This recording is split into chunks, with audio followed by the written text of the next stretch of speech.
receiver Rashee Rice has accepted his 6-game suspension for violating the league's personal conduct policy. Rice was sentenced to 30 days in jail and probation for his role in a multi-car crash last year. For more on this story, we're joined now by Jeff Darlington and Booger McFarland. Jeff, what more can you tell us about how the league came to this decision?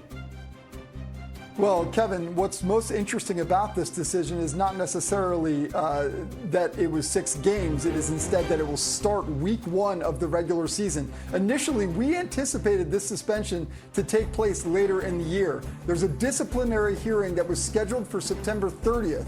We thought that after that hearing, then the NFL would levy its punishment. Instead, the NFL and the NFLPA getting together and coming to a negotiation that it would be a 6-game suspension and it would start at the beginning of the year. In some ways, this can be considered a win for the Chiefs from the standpoint that they get the suspension out of the way at the beginning of the year. They'll then have Rice available later in the season. The NFL, meanwhile, just wanted to make sure that they got this out of the way. 6 games, a heavy punishment, but one that will start week 1 of the regular season. Now, keep in mind the Chiefs keeping 8 wide receivers on their roster after yesterday's cuts. Yeah, so you heard Jeff say the good news is they can kind of get it out of the way. The bad news is the Chiefs start the year with one of the most difficult stretches of the season. Look who they play. These are 3 of the top 5 teams in the NFL, according to ESPN Analytics, being the Eagles, the Ravens, and the Lions. And they open their season next Friday with a division rival in Brazil when they face the Chargers. So, Boog, how much will Rice's suspension affect the Chiefs, at least at the start of the season? It's going to hurt a little bit. Had it been last year when Hollywood Brown got hurt, it would hurt a little more. But this year, Hollywood Brown is healthy. You got Xavier Worthy, the speedster from Texas, Tyquan Thornton. And so I think you have enough receivers. With what Kevin said, keeping 8 receivers, they have enough receivers on this team to make up for the lack of Rashee Rice. And you add in Travis Kelce and his ability to work the middle of the field, to go along with Patrick Mahomes. I understand they're going to miss him, but they will be fine, especially with Andy Reid calling the plays. So this is going to be a bump in the road, and I think it was a nice strategic move by the Chiefs and by Rashee Rice by getting this done early, because we know they play their best football toward the end of the season. And I think there was a rumored 10-game suspension on the table. The negotiation got it to 6, and I think this is the best of both worlds for both Rashee Rice and the Kansas City Chiefs. Yeah, if you look at last season alone, when he does come back, they're going to go to him quite a bit. He had 24 catches and 288 yards and 2 touchdowns before he suffered that season-ending knee injury in week 4. Jeff, thanks. Boog, you've got more of us. Sorry, and you're welcome. Boy, busy day around the NFL. Colts GM Chris Ballard said flat out they are not going to trade Anthony Richardson, just despite the fact that Daniel Jones earned the starting job and Richardson's battling injuries and, of course, accuracy issues.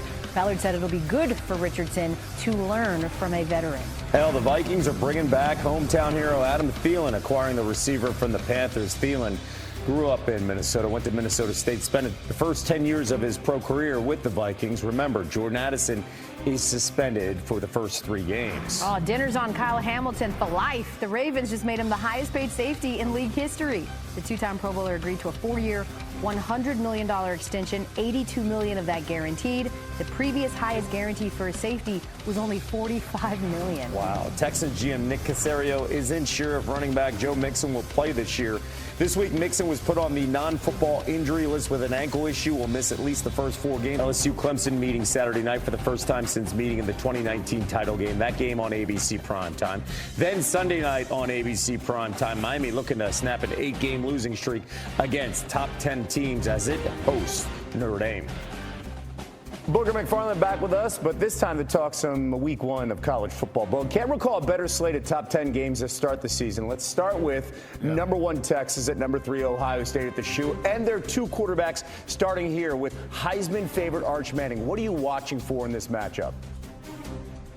Well, I want to see how the play caller and head coach Steve Sarkisian gets Arch Manning off to a good start. Yeah, he started some games before, but I want to see him on the road in this environment. I think it's going to be imperative to make sure he comes out, get him into the game early, get him hit. Arch is a mobile quarterback. We know he's more athletic than Peyton or Eli ever thought they could be. So let him run some quarterback runs, get him hit, get him a feel for the game, especially on the road, and lean on this offensive line, even though they're bringing in some new guys in new spots.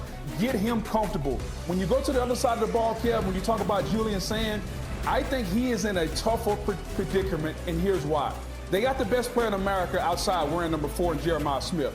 There's got to be a lot of pressure on Ryan Day and Julian Sand to get the ball to Jeremiah Smith. So where Manning can kind of ease into the game and use his athletic ability, the best part of Ohio State is going to be Cornell Tate and Jeremiah Smith. Can they get the football to these wide receivers? I do think there's a little bit more pressure on Sand than Manning, but Julian Sand is going to be at home. So we'll see, does the home field environment help young Sand and get this Ohio State offense rolling and get the ball to Jeremiah Smith early and often? Okay, so Texas-Ohio State, obviously a really big matchup, but same for your Tigers in the battle for the real Death Valley facing Clemson. Here actually is their quarterback, Klubnik, talking about expectations as they get ready for LSU.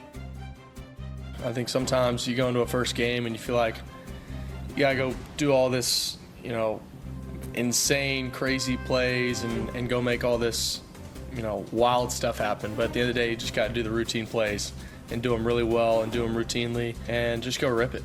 Just go rip it and just have fun. Go live out the work that you've been putting in. What a great opportunity we have. We get to go play. So just go enjoy it and be excited for success. So both of the quarterbacks in this matchup, Klubnik and Nussmeier, are actually 9-1 odds to win the Heisman. I want you to talk through expectations for both quarterbacks, but start with Clemson's QB Klubnik.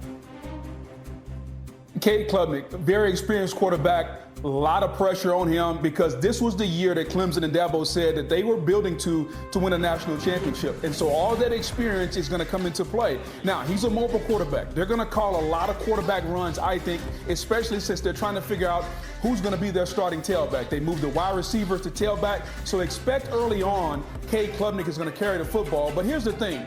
He's got maybe the best receivers that Clemson has had since Sammy Watkins and DeAndre Hopkins. They have guys on the outside that can flat foot go, so can they get them the football? Now, when it comes to the real Death Valley and Baton Rouge, Garrett Nussmeier, I don't think there's any pressure on him.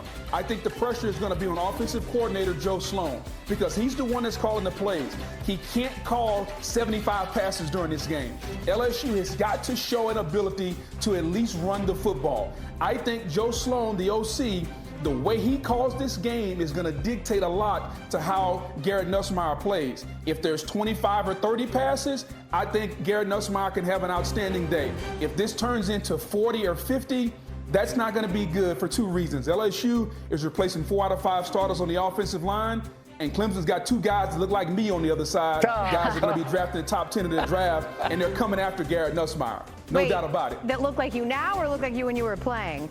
Both imposing, by the way. I look the same. I don't know if you looked at me lately. I could still play. Are you kidding me? I give you 2 plays. Come on. I give you literally 2 plays. If you don't like it, who else will? 2 plays and you're looking at the sidelines. Get me out, coach. Yeah, maybe 1. By the way, Nussmeier and LSU are 3.5-point dogs at Clemson's Death Valley. All right, Carson